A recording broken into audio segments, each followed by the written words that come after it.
Hey everyone, it's the Sassy Lass with your Thursday Cricut tutorial.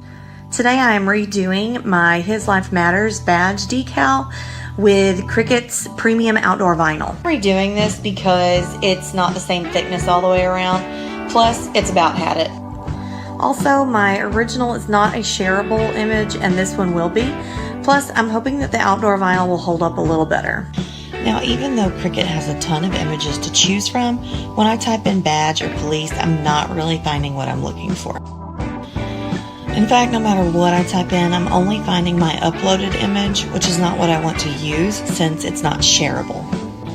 I do see the shape that I like on this 3D hat, so that is what I chose, and then I ungrouped it and deleted what I didn't need. To get rid of what you don't want, you have two options from here. One is to hide contour. So click contour and click away all of the stuff that you don't want. It's still there, but you don't see it.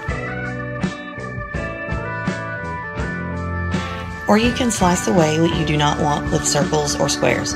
This weird shape I have here is a bunch of circles welded together and then I sliced it out. Now with this method, the inside is completely gone.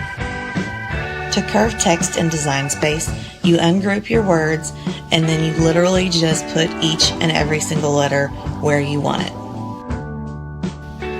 Once I got my words where I wanted them, I sliced out where the words would go using a square.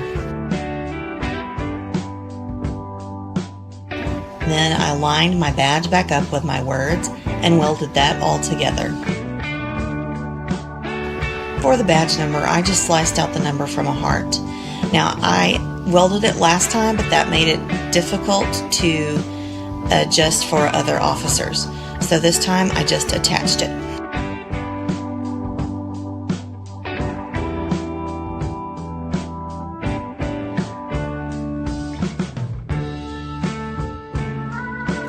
Since it's so thick, I decided to use the strong grip mat and it worked just fine.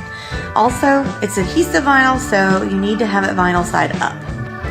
If you would like more information about how I did anything specific in this video, go ahead and leave a comment below. If you enjoyed this video and thought it was useful, go ahead and give me a thumbs up. Be sure to subscribe so that you do not miss any future videos.